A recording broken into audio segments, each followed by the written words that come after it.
2 of the potential final 3 games of this series will be held at Canada Life Centre. And that is 3 things you need to pay attention to, brought to you by UBS Financial Services, Inc. And now our conversation with John Davidson. What a pleasure it is to have John Davidson back on our NHL Wraparound. John, you're so good to be on our 94 special. And by the way, people love that. They just love that 94 special about the 94 team. And you and Glen Healy started that whole thing off for us at the very beginning and went through the regular season. It was really cathartic for a lot of people. Well, one thing about Heels, he can talk the wheels off a greyhound. So that's always fun to listen to him. He's got a great sense of humor and a great mind. For me, it was great just to jog the memory and bring things back. It was a very special time. You know, as you move along in life, you tend to sometimes forget about what's happened. And when you have a chance again to jog the memory, it's fantastic. It makes your day is what it does. It's funny because on a side note, we had Paul Maurice on the show on the trade deadline. And believe it or not, we told him, Paul, are you sure you want to go on? It's a trade deadline. He goes, yeah, no problem. He says, we'll have had our meetings. So he gets on. And the theme of the interview with him was we sort of walked him back through how he started, back being with Carmanis, with the Windsor Spitfires and on and how they made him the coach. And you'll laugh at this. So all of a sudden he says, he goes, oh, guys, I got to just run for a minute here. He says, I'll be right back. And he came back. And of course, that's when they called him in to tell him they were trading for Marchand right during the podcast. Yeah, that's wild. That, you just don't know. I'm happy for Paul Maurice. He's always been a really good person. And I remember when I was in St. Louis and we were trying to make a trade, and I knew that he had known the players from coaching him, those players previously. I made a call and he was very, very helpful. You know what it's like, Neil. You know, sometimes you just got to make calls to the people you know around the league to try to get some good information. And sometimes the information isn't good, so that helps your decision. But I'm happy for Paul. He really looked at one point, probably at the end of the run in Winnipeg, that he was out of gas. But he's been revived and he looks happy. And I mean, what's not to enjoy in Florida with that team? But it's nice to see a guy that's been around the block when you look at him on the bench or you listen to him talk, and he's got it back. It's good stuff. It's really good stuff. And what's really good about Paul Maurice is, I think a lot of us felt when he left Winnipeg that this might be it for him, because he sort of said, like, okay, I've done everything I can do with this group. And then it was very critical of Florida for bringing him in as coach. I remember that. We had him on and he admitted that, yeah, they got a lot of criticism when they hired Paul as a coach at the beginning, but I'm really happy for him as well. Yeah, it's interesting for people that are the critics, that critique things. They know lots, but they don't know it all. It's impossible to be behind closed doors and understand exactly what's happened, what's gone on, why did it work, why did it not work. Sometimes there's a life expectancy with a coach in a certain city, and it dries up, it runs out. That doesn't mean you're a bad coach. That's just the way human nature works. And Paul's been a good communicator. I'm just happy for the guy that he's enjoying his life. They've won. He's got a little extra jump in the step, which is really cool. I want to ask you about the St. Louis Blues, because you mentioned them before, and I got to remind everybody out there that you were originally a St. Louis Blues goaltender before getting traded to the Rangers, and you were also the president of the Blues a number of years ago. We had Doug Armstrong on here early in the season.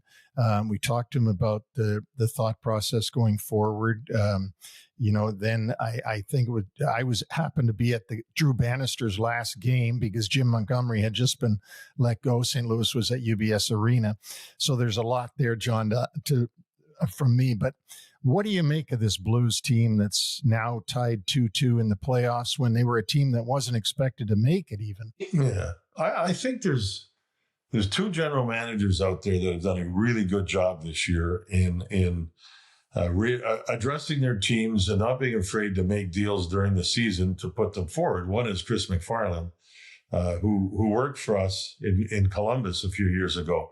I really like Chris. I think he's a brilliant guy. He's a lawyer. He loves and understands the history of the game. He gets on the road and he goes and looks. And the moves he's made, I mean, they've done a nice job to retool the team during the season. That's a hard thing to do. With Doug in St. Louis, same thing. He's done a lot of work during the season to understand his team where they were. And I think, and he has said it, they were right on the edge. Am I going to just think trade deadline and look to the future, make some deals, get some picks, whatever? Or am I going to try to get this going? And I guess the biggest move was Montgomery, the coach. And with his coaching, they've changed their style on the ice, and it's really been appreciated by the players.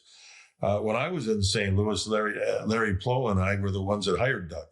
That's many years ago. And Doug's always had an edge to him, too. He's a nice man. He understands business, and he has no fear in making decisions and making changes because that's business. And he's done a nice job there. I mean, they've obviously won a cup. One thing I was really happy with in my own way is that when they won the cup and they beat Boston in Game 7, 20 of the players that dressed that night, 10 of the players we brought in when I was with the Blues. You got to go. And Doug actually said it to me one day. He says, you know what? It's interesting. Somebody plants the trees and somebody else enjoys the shade. And it's factual in a lot of ways. You go through 2, 3, 4 years of battle, of trying to draft. And then you got to wait while these guys develop. And man, does it take time. And when it takes time to do that, everybody around you loses their minds because it takes a long time. And I think I could say the same thing about Columbus. That team's coming, and it's going to be a good team. It was well coached this year. Don Waddell made some good moves, but all those young players were the ones we drafted and developed. And to see the Marchenkos and the Fantillis and the Mateychuks and the Kent Johnsons and more and more and more that are popping right now, which I find interesting is they're all popping primarily at the same time. So I sit back and I look at that and I go, you know what? Damn right. I'm so happy for those guys. They're good players. They're good. Well, they were kids when we drafted them, but it gives you self-satisfaction for sure. When you talk about your team in Columbus now, and you see that Montreal is certainly giving Washington Capitals all that they can handle, and that you get nosed out literally the last day of the season, and after everything that the franchise has been through going back to last August, do you look at that series in particular and say, boy, what might have been? Because you had 2 big wins over Washington at the end of the regular season. You went in on a 6-game winning streak to wrap up the campaign, and what could have been? Yeah, I agree with what you're saying. We think about it all the time. I remember one season we were tied with Minnesota after the season, and they had more wins. So they beat us the tiebreaker. That was really frustrating. This one here is frustrating in the fact that we didn't get there, and Montreal had a real good, strong close to their season. Credit to them. And we had a couple of weeks prior where we weren't very good. We weren't scoring for some reason, and this and that. But I think when you analyze it after all the disappointment, we're in good position. Columbus Blue Jackets are in good shape right now. They've got scoring talent. There's 2 or 3 areas that needs to be shored up, and Don Waddell's working at that. But I really think there's genuine room for optimism. When you look at a couple of moves, Fabro was picked up on waivers. He fit with Werenski. Werenski had his best season. He's a top 3 defenseman in this game for sure. When you look at what Monahan did for our team and how he tutored people like Fantilli, Monahan, if healthy, man, this guy can play. I remember talking to Jeff Gorton, who runs Montreal, and I said, that's another one. I phoned him on Monahan. And he says, all I know is when he played for us and he was healthy, we were a much better hockey club. And that's exactly what's happened with us. We missed Monahan for a number of weeks with a wrist, But man, when he was in. This is an underrated, very, very, very good hockey player with the intelligence to have young players like a Fantilli, for sure, to help him understand where he is, where he's going, what he is, to whether it's on the bench, in the locker room, whatever. You need that leadership when you have young players. So there's a lot of good things that have happened. That's what we have to hang our hat on. I look at the series and I've watched it closely. It might be the most fun series to watch. Edmonton and LA last night was pretty good, but watching Montreal play hard, it's physical, which you expected from Tom Wilson for sure. We would have given Washington a very, very good battle. There's not a chance in the world they would have been able to intimidate us. I know that.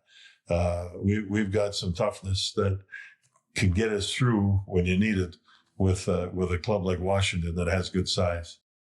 John, when you spin this forward to next year and you put 2024, 25 behind, and a lot of, I think the identity of this club was galvanized coming out of the Johnny Gaudreau tragedy. And next year, you're not going to take anybody by surprise. And so how do you work this forward into a mindset that says, you know what, we are ready to take this next step and grow beyond what we went through this past season? Vic, I think all the young players now know that they're pretty good NHL players. And I think some of them still understand how much stronger they have to get. They've got a summer to do that, to work on it.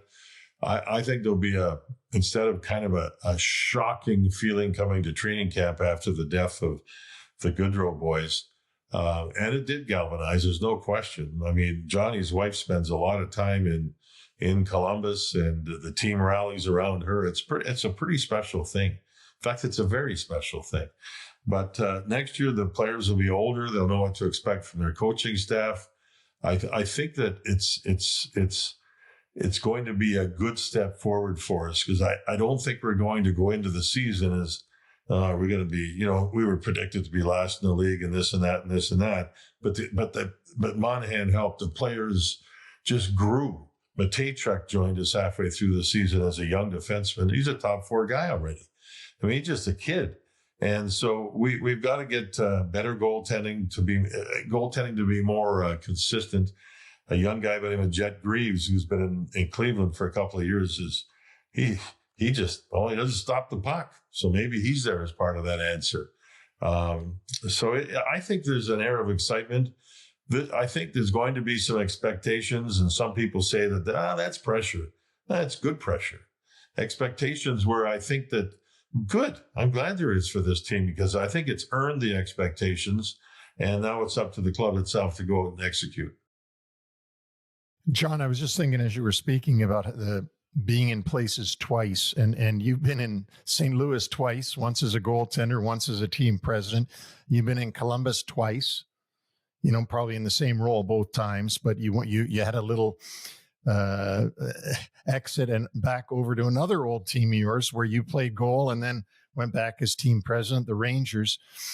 And I've been with the Rangers, and I was fortunate enough to be there when you were there as the color commentator, and we had a great 11 years together. But I got to tell you, the mess this season is just, in my books, absolutely remarkable. And I know you've got a bit of closer look at it, because you've been around some of those guys that I haven't been around, for example, Drury and everyone. I mean, it's remarkable what happened there to go from the President's Trophy to completely imploding and missing the playoffs. Yeah. What I found interesting was that the majority of their best players, and there's quite a few, there's some good players there, they all kind of fell backwards at the same time. Then you've got to figure out why that happened. And I think that they've spent a lot of time trying to go through that now and figure that out. Mike Sullivan, if head coach, that's going to help. It's going to help. He gets it, and he knows how to deal with players that are at the top of the heap. And so I think that in looking at that situation, there's going to be a lot of the old E.F. Hutton, when he speaks, people are going to listen type of thing. And so that I think will be very helpful for the organization. But I think it's like there's teams throughout the league, there's players throughout the league that have off years. They had a lot of off years there, and I think that self-reflection, a strong summer, and I really believe Sullivan, Mike he's good. I think he's very good. He's got a presence. He's smart. He's unrelenting. I think that's going to make a world of difference for them going forward. And do you think it's a foregone conclusion that he's going there? Well, no, I that's what we hear. That's what we hear. So, no, I don't actually. I shouldn't say that. There's a big if there, if it's true. There's a lot of talk about it. I can't say myself really that it's going to happen. There's a lot of talk. Smoke means fire. So if he is the guy, yeah, that'd be good. I mean, it all makes sense, and it's certainly. I said to Vic this morning, as soon as I saw it, I said, "How long before he's sitting with Drury and talking?" And so, but they got to know each other at the Four Seasons. The Four Nations, right? So I think there is a relationship there. Now, again, I shouldn't say it's for sure. I don't know that for sure. I'm being honest. I'm just saying what I've heard and read, and if he is the guy, it'll make a big difference. I think their next coach, like a lot of teams, it's an important decision for them.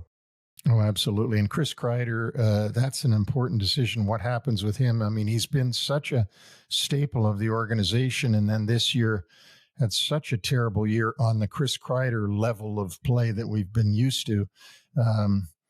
It'll be interesting to see what happens with his future at the Rangers. He was banged up a number of different, from what I've read. Of course, I'm not there. I'm not inside with the Rangers anymore, but he was banged up. But again, you look around the league, and some teams that have a tough year, a lot of times it's their best players that fell back a little bit. And that, to me, is what happened with the Rangers. Some of their best players fell back. But I honestly think, in knowing a number of them, that they'll battle back. I like their, I know them, and I know that they compete, and I know that I just have a sense they're going to come back and battle and get back to a team that's going to make some noise. John, we also talked about very often, Neil and I, about the Rangers' style of play as well. And they've got a lot of players that, quite frankly, love to play east to west and side to side. And that this team is not built for the playoffs right now. JT Miller was a good start for them, more of a straight line player. You have to think over the last few years that Gerard Gallant tried to get them to play north-south and play a direct game, and Peter Laviolette as well. Can any coach get through to this current roster that winning 10 games in the playoffs in 22 and 24 isn't winning 16, and that those last 6 games is the commitment that you need to have to get pucks in deep and the willingness to chase those down and win 50-50 battles? I know one guy is Will Cooley. he likes to go north. The story there was the Rangers had drafted Lias Andersson. And Lias, I believe he was I can't remember what number he was in the first round, but anyway, it just didn't work. It didn't work. And he went back to Sweden, wasn't playing, and this and that. So the next season's draft, Jeff Gorton was running the club. And our scouts really, really, really liked Will Cooley. And so Jeff got on the blower. He's trying to make a trade. He ended up dealing Lias Andersson to Los Angeles for the 60th pick. Lias's father was a scout, a former player in the National Hockey League for Los Angeles. So the deal was made at the draft.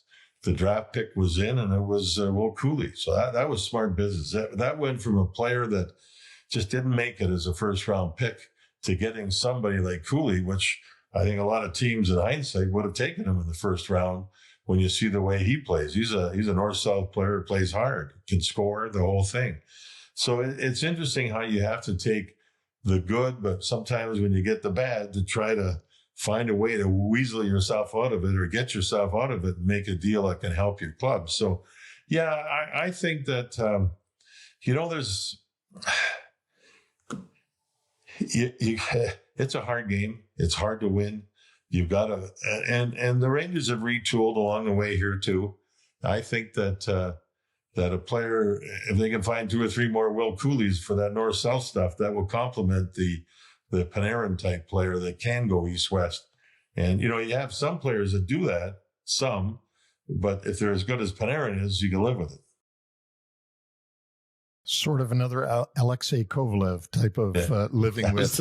I was thinking about him the other day. Oh, my Lord. I love that guy. He was something else, man. But did he have skill? Holy, did he frustrate? Oh, so remember that story, Neil, in the game in New Jersey when he went to go off the ice? Mike Keenan said, "Stay out there." And he came back to the bench 3 or 4 times because there was no whistles.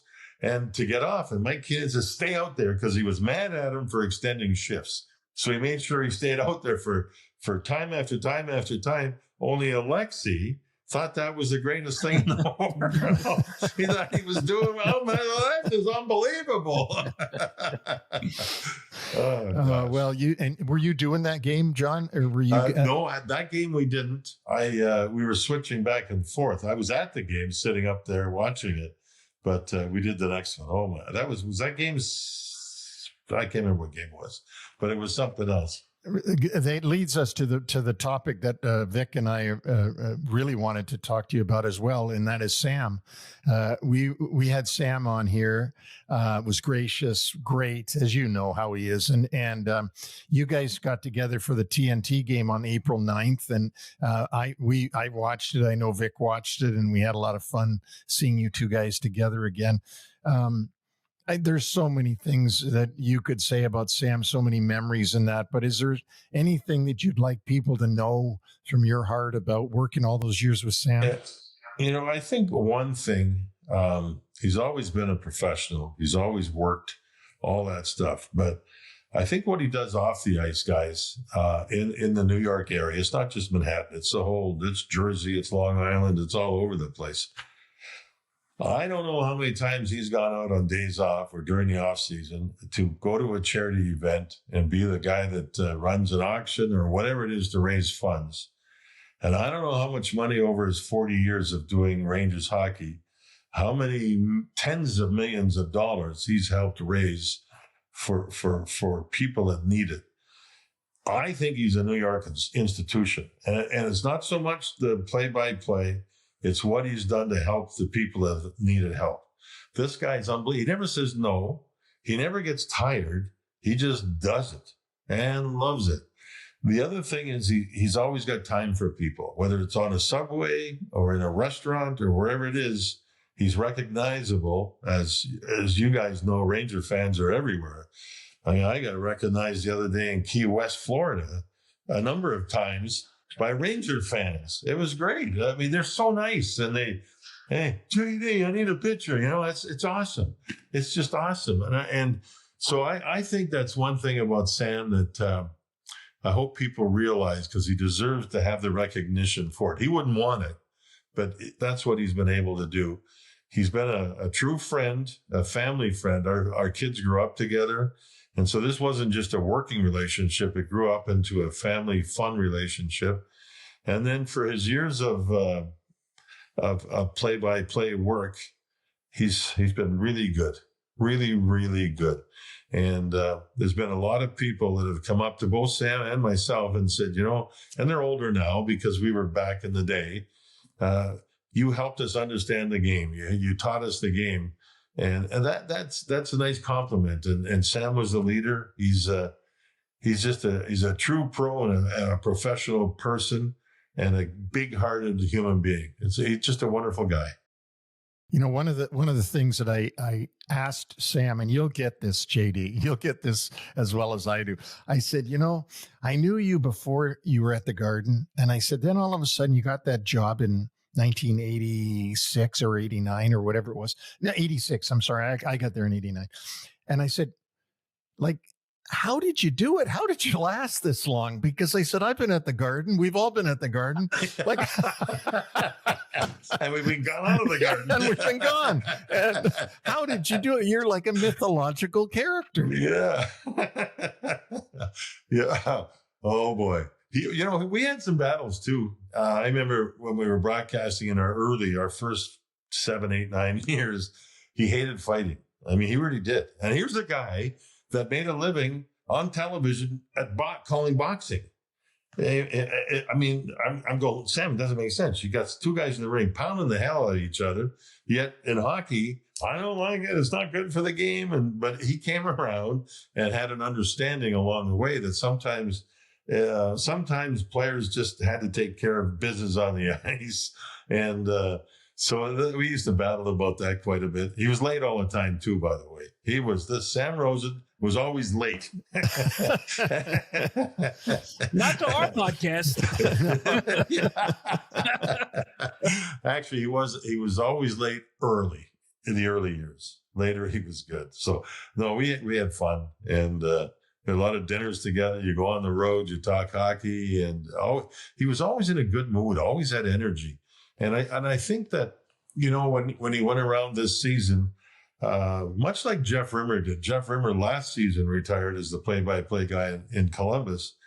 People around the league, they spend time. They go get to know the coach. They go get to know the players. When you come in with a team, as an executive or whatever, you don't go talk to the other team's players. You don't do that. But broadcasters do, and they build up relationships. And Sam, he's been recognized rightly so all season long until he retired. And you could see that it was real. I mean, John Cooper comes up to him in Tampa Bay. I remember being in the Garden when we had Sam's night on the ice. And who was in there? Vancouver was in there. Rick Tocchet came up with a box with a beautiful older style jersey from the Canucks and a gift card and a nice bottle of wine and all that stuff. So I don't know where he's putting all the stuff he got all season in his household. And if he drinks all that wine, it's going to take him a couple of years to take care of that. But yeah, he was fantastic. The ride down to City Hall in '94. Was it as white-knuckled as Sam has always described it? Well, I was steamed. I was not very happy. Neil and the gang wins the Stanley Cup. We'd been around all year, and they've got the thing happening downtown in the Canyon of Heroes, and we got to go to the studio in Madison Square Garden and be part of a broadcast there and not have the feel of being where stuff was happening. So I was miserable, and I admit it. And Sam, he was Sam. He's always in a good mood and all this stuff. So next thing I know, we're working along, and in comes two of New York's finest. In they come, and they said, "Pack your stuff. You're going downtown." Holy! It was kind of like a shock, but it was exuberance. It was cool. And so we rush out with our bags and jump into the back seat of the police car. And these, you should have seen this. They were going down. I don't even know what avenues we were going down, but this was white knuckle, wide open eyes. And then all this, slam, turn, sirens going around, back and forth. And then we get down there. And I remember it hit me like, do you remember the Beatles song, Yellow Submarine? It felt like in the police car, we were in a submarine, because when you looked out, all you saw were faces. And there was, Neil, you guys would know, 1 million people down there, right? Yeah, at least 1 million people, not one arrest, by the way. And I keep telling people that after the game, there was people all over the Garden at the parade, not one arrest in New York, not one in New York. Other cities, they bomb, they break, not one. It was really, really special. But anyway, we finally got down there and sat back but watched and just soaked it in. It was for me at least, and for Sam too, I'm sure, just to be there and see it happen live and in real time. That was only in New York. Only in New York. Before we let you go, 1 cup, 16 teams, 8 great series going on right now. All of them as Neil and I had discussed at the top of our show, compelling in very unique ways. I mean, it's phenomenal theater. Is there anything that has captivated you in particular in watching all of these through the first 9 days of the playoffs? The goalie injuries are interesting. How many guys have been banged up and they're out of games, and then the backup has to come in and try to get the job done. We've seen it in Montreal, we've seen it in Carolina, we've seen it with Washington. It's just crazy. The resiliency of some of the teams to battle back. I feel bad in a lot of ways for Jersey not having their best player in the series. It's amazing how many teams have injuries, and then they plan it, if they can, to have their best players through those injuries to start the playoffs, to be back in time. And it's certainly helpful. I've loved watching every day. Sometimes I don't make it quite all the way through the night, but I give it my best shot because you don't know what's going to happen. I think that Montreal series with Washington seems to be the one that reminds me of an old time series. I don't know if Neil, you agree, or guys. Just the Tom Wilson, who's a hunter, he's out there hunting, and I've lived that with our teams when we've had playoffs with Washington. I remember when he hit Alexander Wenberg and almost killed him. And to see Montreal not back down, to see an older player like David Savard, who I loved in Columbus, to see him battle and block Ovechkin's shots on the power play. This has just been special to watch. I've enjoyed every minute of it. Edmonton fighting back, the value of the good games and the battles, and I love controversy in the playoffs. I just love it. I know the goalie camera league probably don't, but they know it's coming, and that means that when there's controversies like that, it means it's intense. It means players and coaches are giving it everything they have. So and it's only the first round. It's fabulous. I've really enjoyed it. JD, you we mentioned before, and we'll mention many times, you were a goaltender. You're one of many great goaltenders that the Rangers had. A two-part question for you, because how have the Rangers been so blessed to go from Eddie Giacomin to John Davidson to John Van Beesbrook to Mike Richter to Lundqvist to Shesterkin, and never miss a beat in between. Now, having said all that, they miss beats in other areas, but in the goaltending area, they've always had the good goaltender, and yet other teams have gone decades without a good goaltender. I said that to Sam Rosen. I said, you broadcasted 40 years, Richter, Van Beesbrook, Lundqvist, Shesterkin. That's pretty good. I mean, that's pretty good. There's never been a real big question there. I look at Edmonton. Remember those years when they had Fuhr and Moog and Billy Ranford, and they went years and years, even though they gave up goals, but they had great goaltending. They did when they were a winning combination. I actually don't know. Somebody has done the job. I'm not sure how or why. I know that Janko, I can't say his last name, has been part of their goaltending scouting, and he's the one that did a lot to find Shesterkin. I know that Benny Allaire, the goaltending guru, I think he really has helped that situation for a number of years. You know, you mentioned these goalies. I was in the broadcasting business of doing the Ranger games, and I went to the practice facility, and I'll never forget the very first practice that Henrik Lundqvist came to the practice for the Rangers. And I stood right at ice level on the goal line and watched him. And within 5 minutes, you could say, "Oh, baby, this is something. This is something." And he did his time over in Europe, but didn't get a lot of fanfare that he was going to be the next one in New York. The first day he showed up in the first practice, you could see there was something there. Van Beesbrook and Richter. Imagine having two at one time. Mm-hmm. At one time. Yeah. And then decisions had to be made, right? Yeah, that was awful. That was awful. I remember you and I talked about that some. You know, where do you go? What do you do? You got two of them here, you know, and they're both tremendous goaltenders. And, you know, John Van Beesbrook got his Florida to the finals. Richter won with the Rangers. So it was It was a special time. So speaking of goaltenders and all those great goaltenders, the best goaltender statistically in the league is Connor Hellebuyck. He won the Vezina last year. He's going to win it this year. John, Vic and I talked about this before you came on the show. Can you explain it at all? Because I can't. No, I don't think I can either. I don't know. As a former goaltender, you kind of try to look at yourself and your experience. And my first playoff was with the St. Louis Blues as a 19-year-old. We played Pittsburgh in a short series and lost.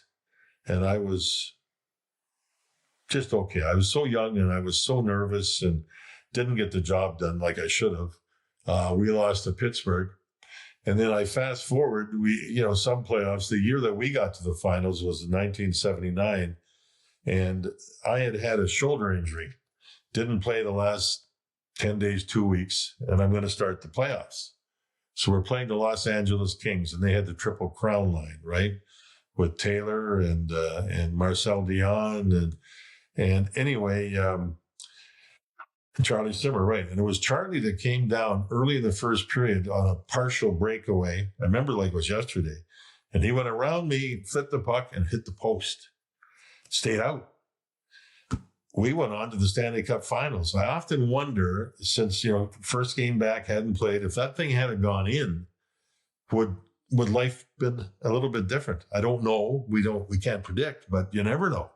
So you need a little bit of luck, too, to help you get to where you want to go. So it's, I don't know what to think. I'm trying to analyze some of the goals that I've seen on Hellebuyck, and a lot of them have either been weird deflections or something you can't see. There's three guys in front, and all of a sudden it's in the top corner. I hope he battles back because it looks like he's a consummate pro. It looks like he's committed to Winnipeg, which is good. And I want to see a guy have success in the playoffs. It can make your career. I love playing playoff games. I love going into Philadelphia and having a battle. I love going to play the Islanders and having a battle. But he's got to find a way. He's got to find a way, and soon, obviously. You could probably flip a coin on 5 of these 8 series, maybe even 6. Does anybody's path look more appealing to you in terms of being able to get to the final? No. If Carolina could take care of business and get rested and stay healthy, that's going to help them. Out west, oh boy, that's tough out there. It really is. It's when you look at it from the outside, trying to figure some teams out. Boy, Vegas, pretty good hockey club. Now they're in a battle. You've got Tampa's showing the fact that they do have winners there. They had a huge win. So I don't know if there is an easy pathway. I look at teams that are down the ladder. If they're healthy, they can battle. They can beat somebody. I mean, I look at Montreal. They're giving Washington everything they had. It won't be easy for Washington to knock Montreal out in the next game. But Minnesota has really. How about that? Well, they got, you take their lineup and all of a sudden you add Eriksson Ek and you add Kaprizov. That changes the dynamic of your whole team, and they fed off that. I mean, it's something else. I have you can sit down in your office or your front room and put the TV on, and you've got a game going to fire up. I don't know who's going to win it. I have no idea, and that's good. It's fun to watch, and you're in this time of year where new heroes. Like I look at Minnesota, that Hartman, the way he's playing right now. I mean, he's a good hockey player, but he's stepped it up in this series. You love watching players like that can do that. I love seeing Edmonton battle back. That's going to be a tremendous series, it looks like, or already has. I just love the teams that fight back and battle back, especially the good players getting it done. That's another goaltending situation too, John, not to cut him, because you got Pickard has gone in to replace Skinner, and Vic and I have talked about that, because he asked me, what do you do now that Skinner's lost both games in LA? And I say, you stick with him. And of course, they luckily didn't listen to me, and they put Pickard in. It's those guys that are the goalie coaches, they get asked these hard questions, and they better have an answer, and then you hope like hell it works. Give him credit. Pickard's found a way. The team's found a way. You can't figure it out sometimes. You just can't.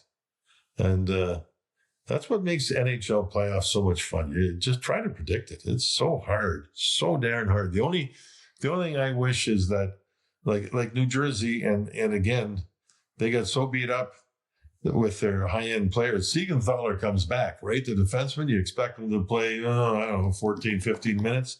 He played something like 28. I mean, that's how much they miss these guys. And after you've been out a long time, and all of a sudden you play 28 minutes, what do you got left for the next game and maybe the next one? It's so hard. But that's the unpredictability of NHL playoffs. It's fantastic. John, we appreciate you joining us today, giving us so much insight in so many different areas, and all the best to you during the offseason and to the Columbus Blue Jackets. And we hope we have you on again real soon. Thanks, guys. By the way, let me know if Sullivan gets hired as the coach of the Rangers, will you? Who knows? Yeah, I shouldn't be reading the rumor mill.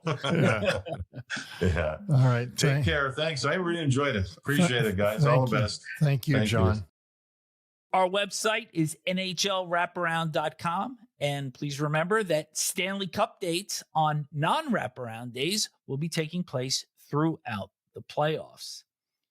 Neil, I was really glad to hear JD talk about how unpredictable the playoffs are, because this way you don't have to feel bad about your picks. You're absolutely right. And because I do feel bad about some of my picks in this playoff series, but he's spot on. And he says it like, I don't know who's going to win when I sit down at my TV to watch. Like that's true. And you love to be involved. You'd love to have a prediction at least in it to see whether you can do it or not. And I mean, it is really fun. And if it was 4 straight every series, it wouldn't be any fun. I had 3 out of 4 yesterday when you asked me, and the one that I lost were the Kings throwing another game away late, getting tied and then dropping it in overtime. I thought LA would win that game too before the game started. I mean, early in the day, I thought that they would win that game, and I thought Carolina would win as they did. But I didn't foresee St. Louis doing what they did. There was a quartet of game 4s on Sunday, and want to ask you about the biggest takeaways from each of these 4 games. So let's just evolve it through the day. St. Louis beats Winnipeg 5-1, ties the series at 2 games apiece. What stood out? Adversity. Winnipeg is not able to handle adversity. They've had none all season. They've run the gauntlet from start to finish, President's Trophy, right from the beginning, right till the end. I wonder if the St. Louis Blues coming back on them and throwing some pucks into the net, they just don't know how to handle this. Like, this doesn't happen to Winnipeg. And, sure, they've lost some games during the season. Everybody loses games. But what I'm seeing is a St. Louis team that has nothing to lose and a Winnipeg team that's now being frightened. I thought that the Jets got off to a start that they wanted. I mean, Blues started quickly, but once Winnipeg was able to kill a penalty, they got a couple of chances of their own. They went ahead, and then you give up a goal in that last minute. And it just seemed to deflate the Jets at that point. And I'm looking at this series and I'm thinking, okay, what does this remind me of? Because usually there is one series that will remind you of another. And this one brought me back to the 2011 final between the Canucks and the Bruins. And I'll tell you where I'm going with this.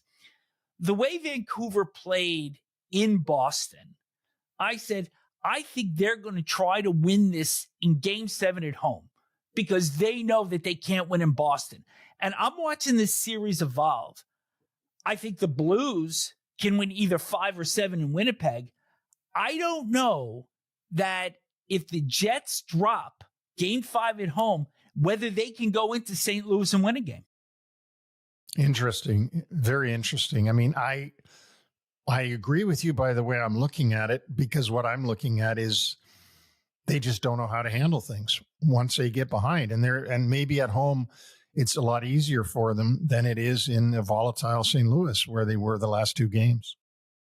By the way, did you hear after Kyle Connor's goal, one of the rink mics picked up something and said, 55, you suck. And somebody was yelling at Colton Parayko, who, of course, winds up getting 2 assists right after that. Yeah.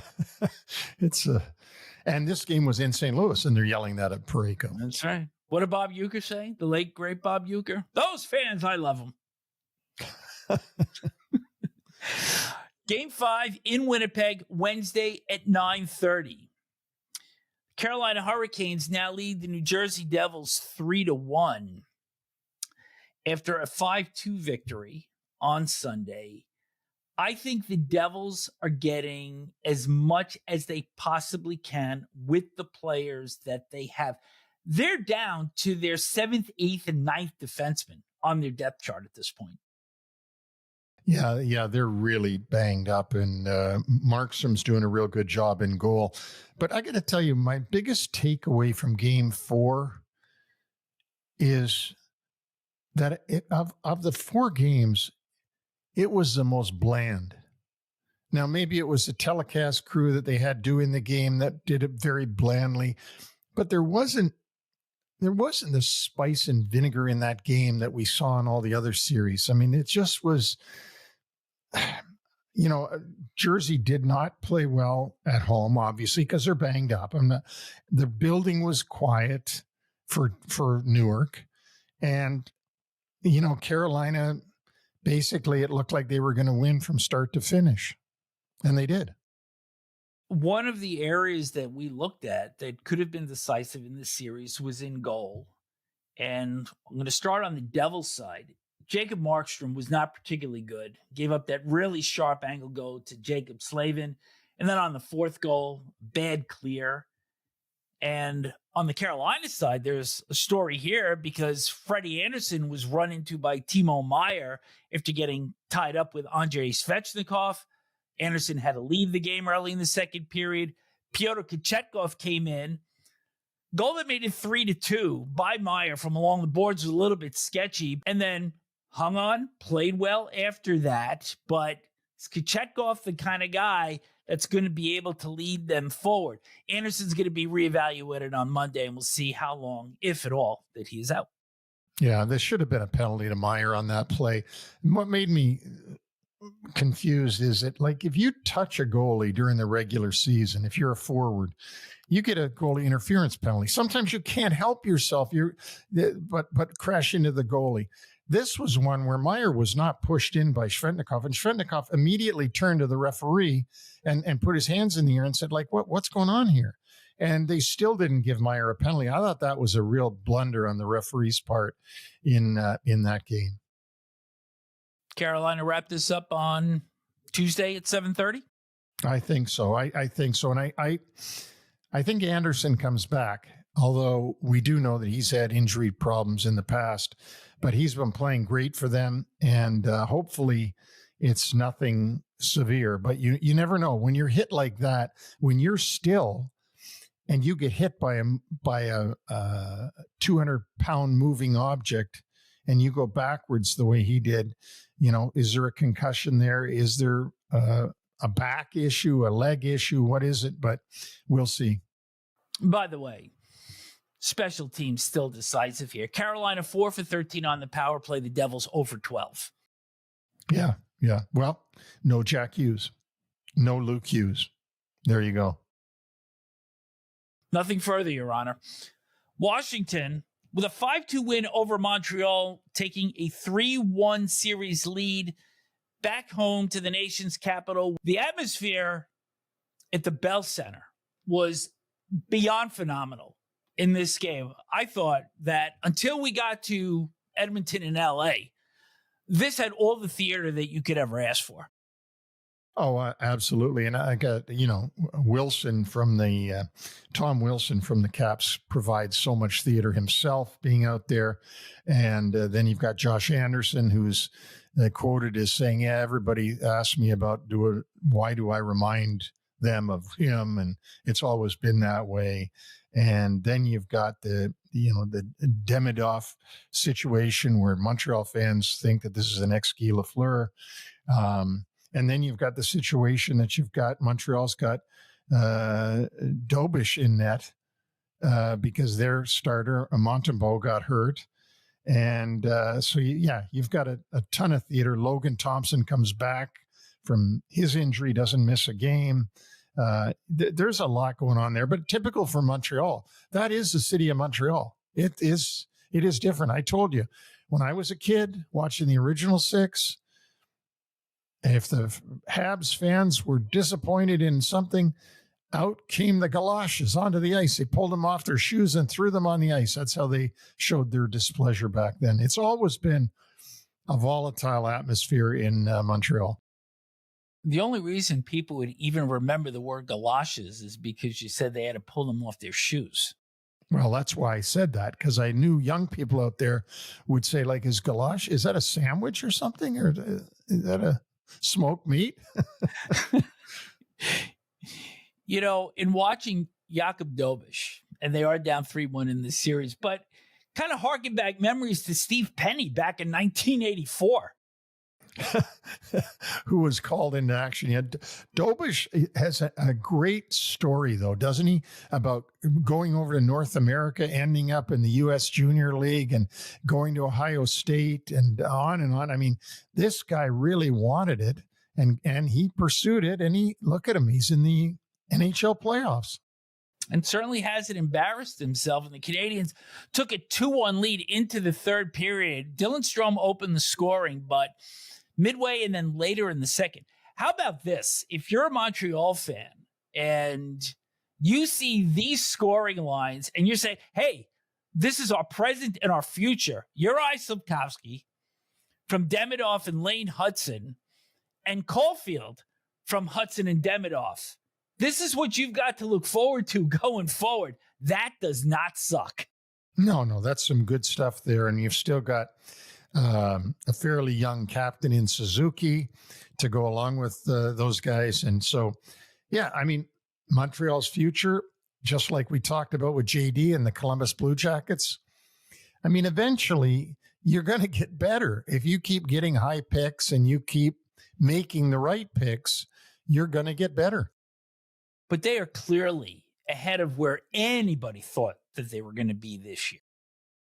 Oh, absolutely. Nobody thought they'd be in the playoffs this year. So to be in the playoffs is a big deal. Next year, not to jump ahead of this series because they're still very much in this series with Washington, but next year will be the hard year for Marty St. Louis and his group because they're going to want to make more advancement, and they're not going to want to be a wild card team, and they may find themselves in the same situation, having to work hard to try to get into the wild card spots because they're just not quite there. And, they've got to temper their expectations for next season. 15 years ago, 1-8 against Washington, won games 5 and 7. Just saying. But I want to go to the third period for the Washington Capitals, where they outscore the Habs 4-0. And we're going to put this one on the curb once and for all now. The OV chase, all of that stuff, it's done. I'm not even going to let you talk about it anymore, because this was the period that we saw from the Caps all regular season, finding ways to win games that maybe they weren't at their best, maybe they were getting outplayed, maybe the momentum was on the other side. And this third period was exactly what we had seen to get them to first in the Eastern Conference during the course of the regular season. Absolutely agree. They had so many comeback wins in the third period during the regular season. That was vintage regular season play by the Caps. Now, goals, let me state for the record, goals 4 and 5 were empty net goals. And Montreal did a horrible job of the 6-on-5 with the net empty. I mean, as soon as the puck was dropped, it seemed like the puck was in their net. So they didn't do a good job. But nevertheless, Washington found a way to come back from behind in the third period and win that hockey game. Well, Hudson had the turnover on the 4-2 goal, which was Duhaime's second goal of the game.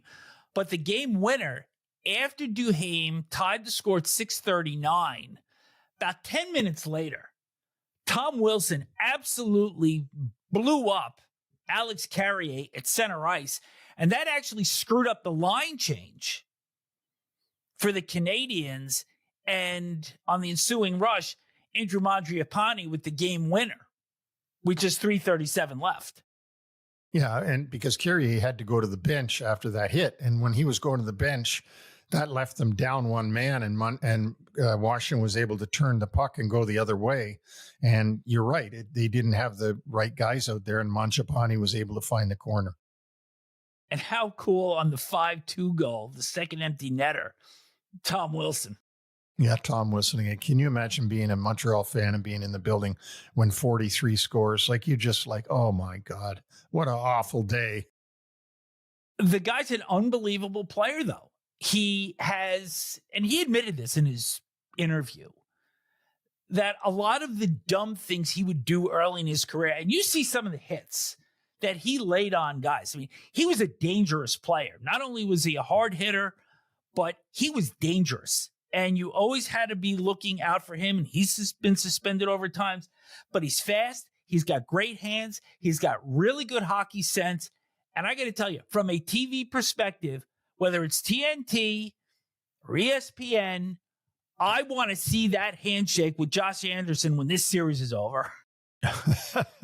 Yeah, I want to see that one too. So, yeah, I mean, Wilson's the guy that every GM wants, but everybody hates, but you'd love him on your team.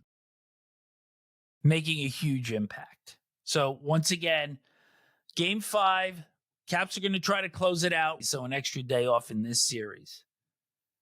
I'm going to hand LA and Edmonton to you because I've got so many notes here that I took during this game.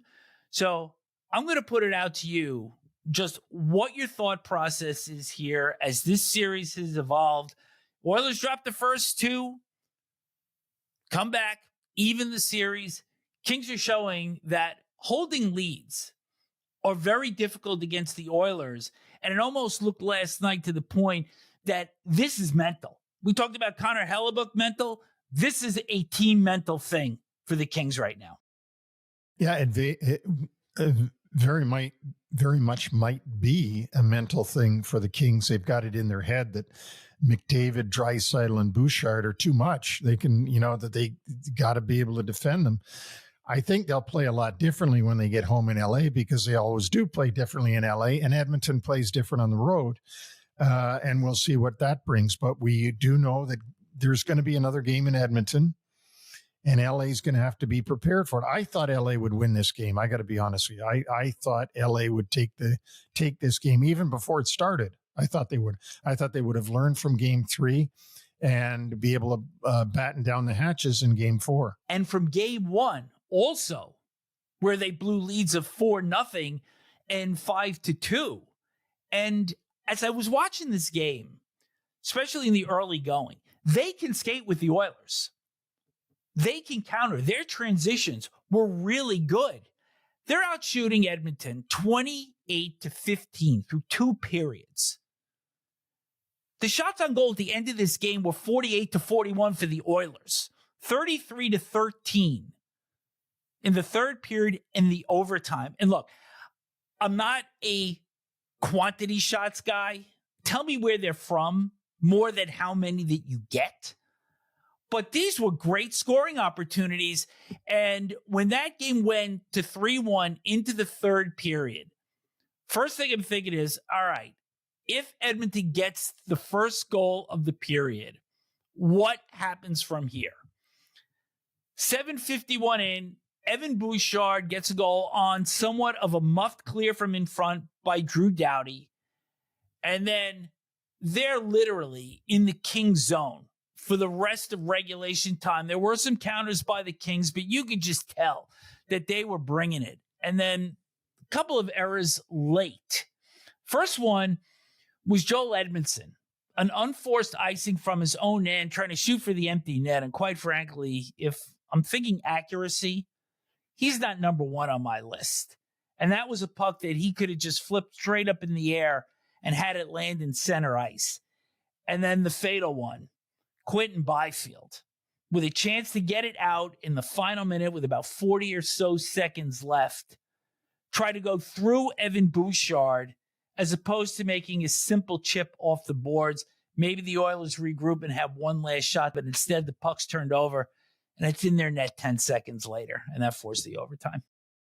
And Jim Hiller must be bald, pulling all the hair out of his head after that, because that's what you're always saying about NHL players. Just chip it off the boards, get it over the blue line, chip it off the boards. Don't try to go through that guy.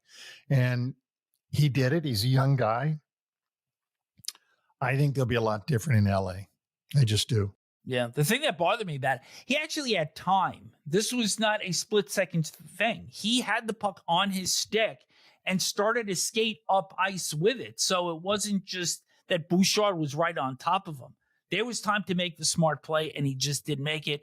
And then Leon Draisaitl in overtime on a power play. And to be honest with you, the Oilers probably could have had 3 or 4 power plays during the third period that weren't called. And the call that was made against Gavrikov in the overtime, certainly a penalty that was deserved for tripping against Connor McDavid. So another one that gets away from the Kings. But one thing I will say, Darcy Kemper was phenomenal in this game.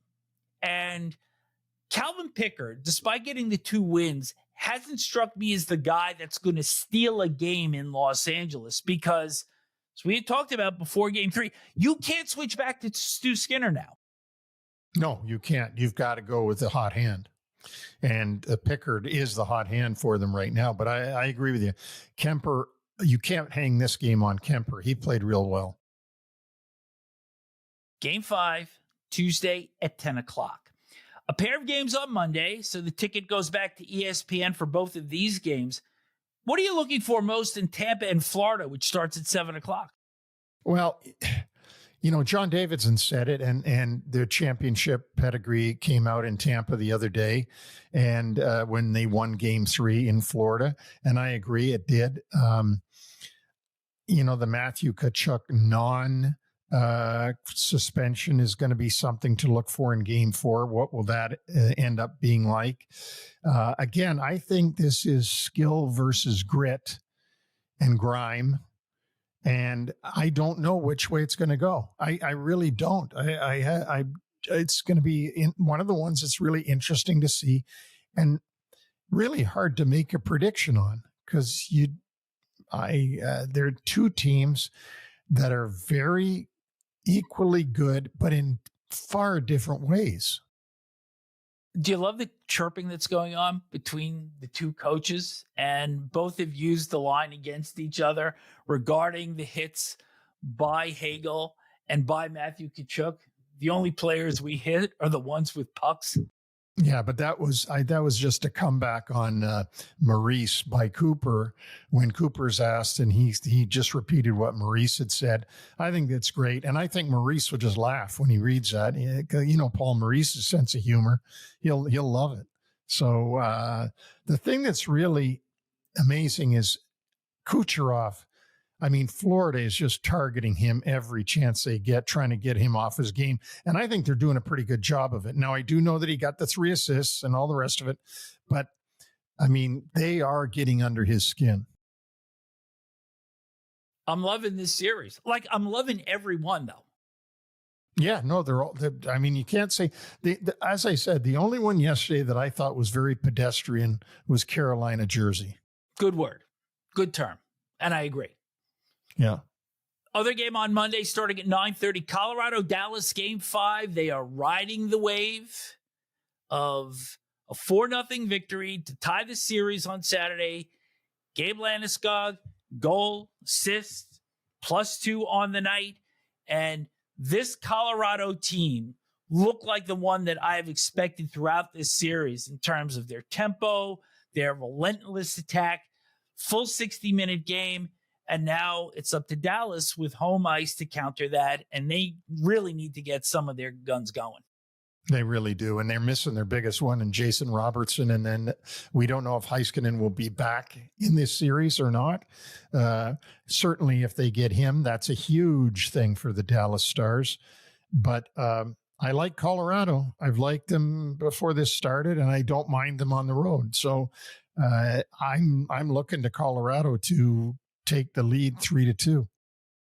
Well, you did like Colorado all the way back in March when we were evaluating these teams right after the deadline. So you're being held to that. Good. All right, good. Other two series resuming on Tuesday, Ottawa and Toronto, Game 5. Leafs leading that series 3-1, and Minnesota and Vegas. That series is at 2 apiece, and that will be played at 9:30 p.m. One final injury note, Tyler Tucker, defenseman for the St. Louis Blues, left during the third period with a right leg injury. Leg appeared to crumble under him. We should know more about his status later on Monday. This is the human side of the story, and we just mentioned a few minutes ago about the boost that the Colorado Avalanche have received with Gabriel Landeskog back in the lineup after not having played a game in the NHL for 34 months, and what that means to this club, having their captain back after all this time. And what it means to the fans, too, because the last time they saw Gabriel Landeskog on the ice was hoisting the Stanley Cup in 2022. And I think everybody's excited that he's back and playing again after everything that he's been through. His story is remarkable, and his initial injury to his right knee took place in the bubble in 2020 when teammate Cale Makar fell and his skate came up and clipped Landeskog right over that right knee. And if you actually see the video, you can actually see the cut in his stocking on his right leg. And he limped off the ice, had a small procedure to address that issue, but did feel pain during the course of the 2021-22 season. He had another cleanup procedure in March of 22, and that was basically smoothing cartilage behind the patella, but he did return for the playoffs, felt pain in the first round that year, but still managed to hoist the Stanley Cup. And Neil, that's the last we saw of him for 3 years. Who knew at that time?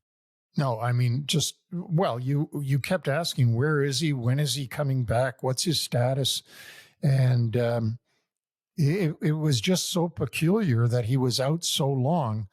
And you don't see this happen except with incredible athletes.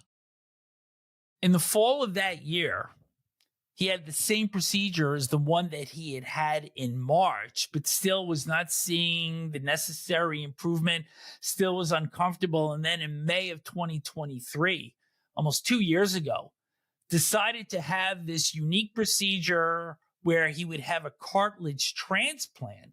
And this had never been done on an NHL player before, but he thought this was really the last opportunity that he had to be able to get back to playing.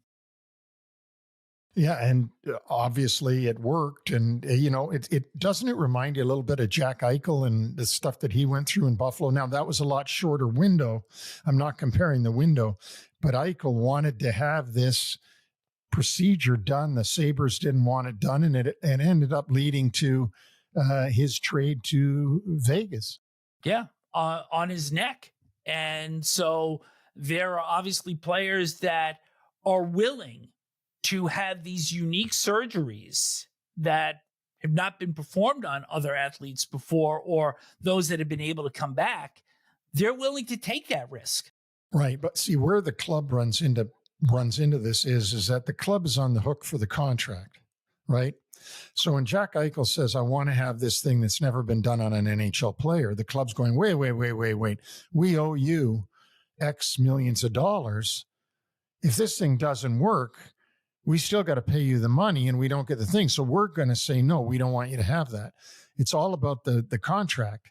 And obviously with Colorado and Gabriel Landeskog, they were in it together because we didn't hear of any dispute about what he was having done. Landeskog wanted to have his journey documented, and TNT and True TV on Clean Sheet has indeed had this journey of Landeskog coming back to play. A lot of the things that we don't see behind the scenes, the ups and downs, the toll that it takes on the family. And he admitted that his wife had to keep him in line a few times because if things aren't going well, you tend to withdraw. Maybe you're not as great around your kids as you should be, all in trying to make this comeback. You know, he said something in an interview the other night that I heard that I thought was spot on. I haven't heard it described like this, but he said it was really hard to go back to family life and then go back to the robotic hockey life. And by robotic, I know exactly what he means. It's you do the same thing every day. You have your routine. You do it every day. You're with your teammates. They're all doing the same routine, and you're all doing it together like robots. And I thought that was a great term because life is not robotic when you're not playing anymore. You go back to normal life, which is really, really hard for people who have been in a robotic atmosphere like the professional team athletes. Finally, he manages to get back into that robotic life of being a hockey player. 2-game conditioning stint with the Colorado Eagles. He comes back for game 3. I think perhaps the Avalanche were almost a little bit overamped at the beginning, weren't able to win the 3rd game. But boy, in game 4, in the 2-point effort that he had, and taking that drop pass from Brock Nelson and wiring that shot past Jake Ottinger, and just watching how he was skating. He was so free-flowing, and you could not think that this was a guy that went under an incredible journey to get back to playing in the NHL. He just looked fabulous. Yeah, and again, it harkens back to Mario Lemieux, him coming back and missing a whole year, and then being the best player in the league again. As soon as he comes back, it was something that, you know, it's wonderful to see it, isn't it? It's such a good feeling that you get about another human being and that the trials and tribulations of life. And what was better than seeing his kids at the glass with a big sign saying, "Daddy, we're so proud of you," before his comeback in game 3. And the Masterton Trophy for dedication and perseverance is awarded every year. It's in memory of Bob Masterton, the only player to have ever died as a result of injury suffered in an NHL game. He was playing for the North Stars against the Seals in January of 1968. Every NHL club has a nominee. But when you look at this story, you look at the work that this man has put in to get back to his career. And let's face it, he's 32. We don't know how he's going to respond after this rush of adrenaline, after this playoff ends, what the future holds. But to get to this point, there is no better definition for that trophy than Gabriel Landeskog. You're right on. There couldn't be a better nominee than Gabriel Landeskog because of the things that he's been through and just the devotion he had to put into his craft to get himself back. So let's hope that everybody recognizes it the way we do and that he does win the Masterton Trophy. That'll do it for our show today. Thanks to John Davidson, Senior Advisor for the Columbus Blue Jackets, for joining us. Thanks to UBS Financial Services, Inc. NHL Wraparound and UBS Financial Services, Inc. are not affiliated. UBS is a sponsor of Three Things You Need to Pay Attention to. No other affiliation, relationship, or endorsement is made, suggested, intended, or should be implied or inferred between UBS and VNS Productions, LLC, or any of the individuals or businesses and or their respective products and services appearing in this program. Thank you to our listeners. As always, send questions or comments to nhlwraparound@gmail.com. And if you'd like to reach out to us individually, it's Neil@nhlwraparound.com or Vic@nhlwraparound.com.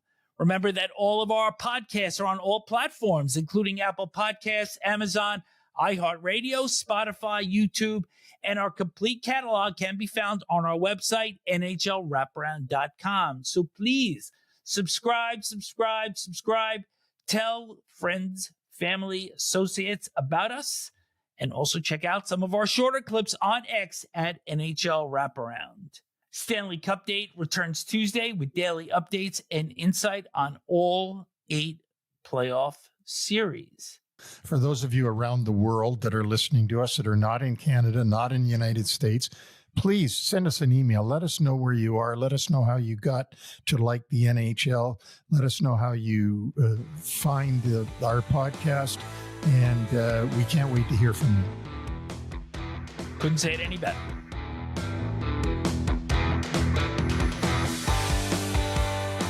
Thanks for joining us on the NHL Wraparound podcast. Don't forget to subscribe to stay up to date on all the NHL action.